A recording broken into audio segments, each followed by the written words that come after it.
Barbados and Trinidad getting ready to send the Ministry of Education in their countries a strong message. A local Bahamian sending a letter to Congress, that's right, U.S. Congress, against Gay Pride Month here in the Bahamas. We'll talk about that letter and its contents and a new method to construct your next project. We'll also feature that as well for you this evening. Good evening, everyone. This is Beyond the Headlines, brought to you by Alive. I'm Shanique Miller. It's great to have you along this evening.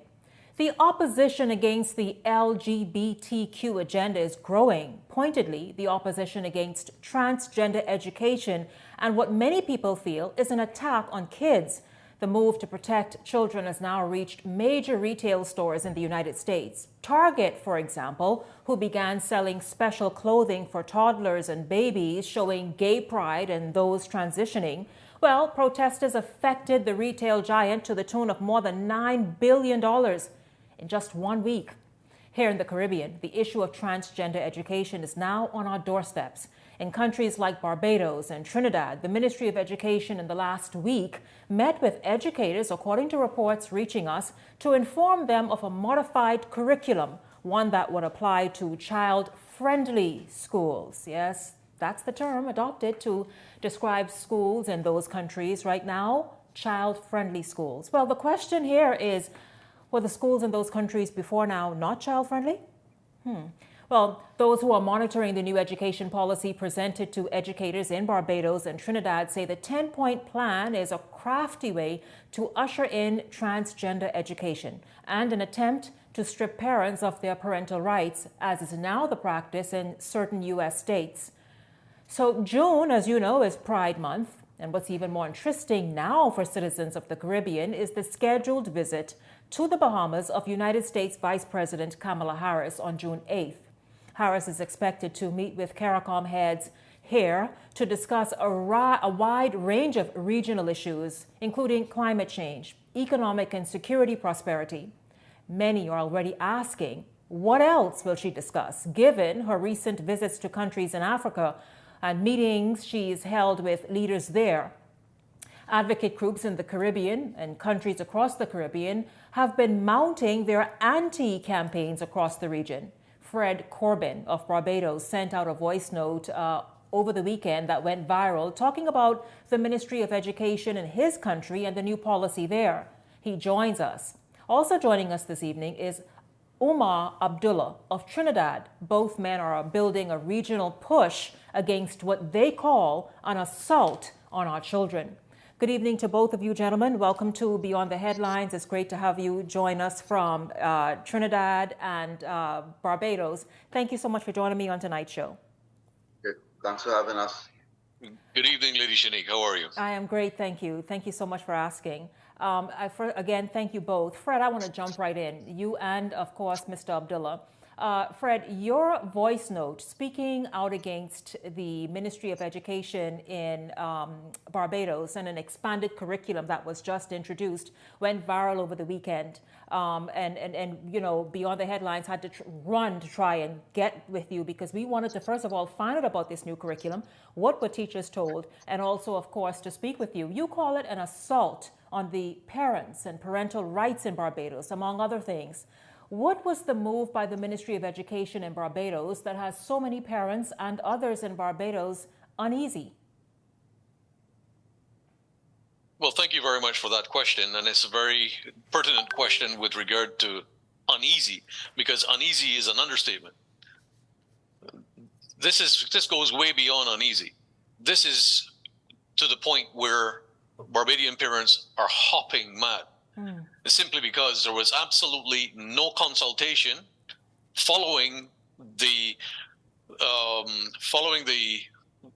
test, the so-called comprehensive sexuality education test that was disguised as a computer test in October of last year. And then this all of a sudden announcement that an education meeting with the Ministry of Education for all the primary schools and all the secondary schools at very short notice was announced.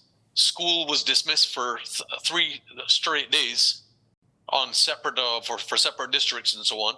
And teachers were basically herded into a classroom and told, this is what you have to do. There was absolutely no consultation. There was no referendum. So, Fred, when did this happen, by the way? I just want to know, I want to take my time and really understand this. When did these meetings happen? 2 weeks ago. 2 weeks ago. So teachers were shuttled into rooms and told this is the new policy and curriculum with no discussion, no back and forth, no sort of, listen, a suggestion, that type thing. Well, teachers did have a say.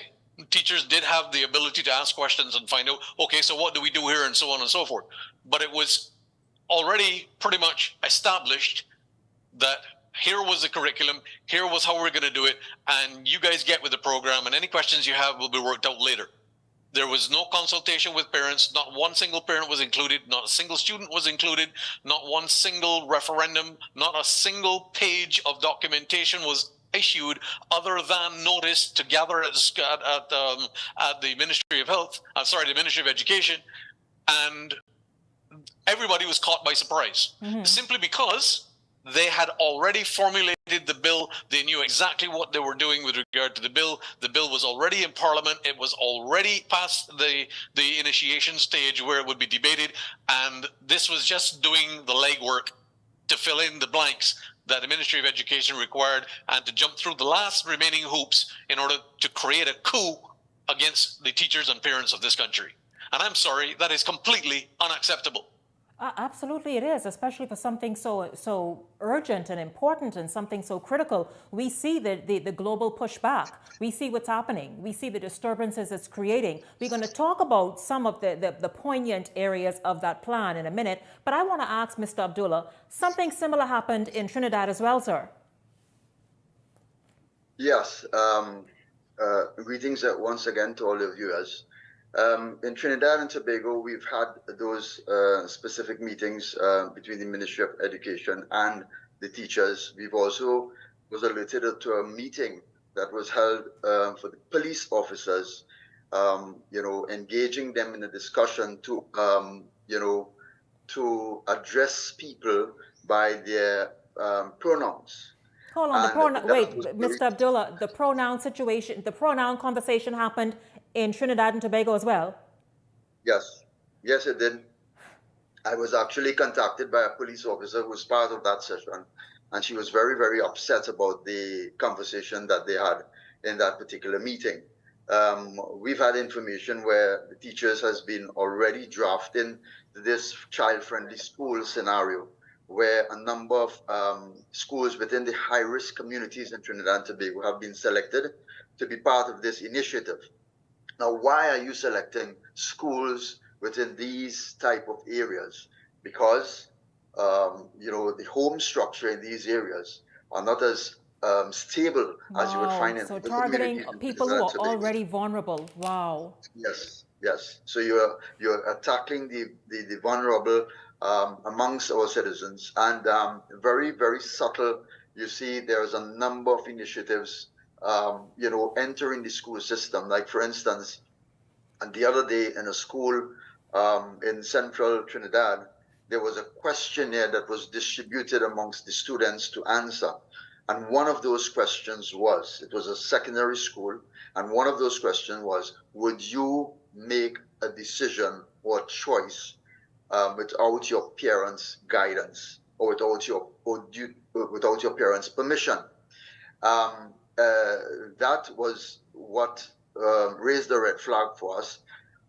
We immediately started to address the issue as it was, as we were informed of it.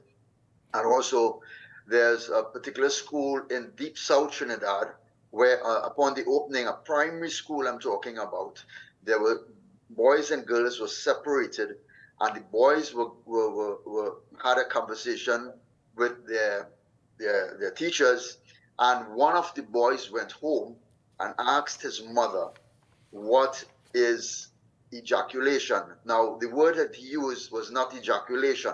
It was another derogatory term that is being used here in Trinidad and Tobago. This is the primary school. This is a primary school student. Primary school students. Now, yes. Now, Mr. Abdullah, I want to ask you, this is quite vexing, and I know this is just the first in a series of conversations we will have with Trinidad and Barbados and others as well. How vexing is that, sir? for a primary school student, that level of health science is not taught at the primary school level. If we can recall our days in school, yes? In fact, that's high school that is taught, right? How vexing is it for the parents, for you, to have heard a primary school student having had his or her teacher discuss with them about ejaculation? Well, the thing about it is that it's very, very upsetting for a lot of parents. Now, I have before me here, just to put some perspective on the table a bit.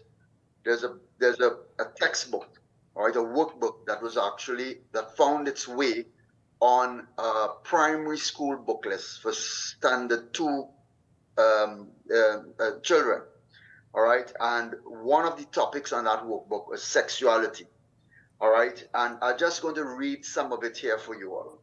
All right, so it begins by match the correct terms with their meanings by drawing lines to match the items above. Intimacy, sexual identity, sensuality, sexual health, and sexual acts. Now, the matching terminologies adjacent reads, your sense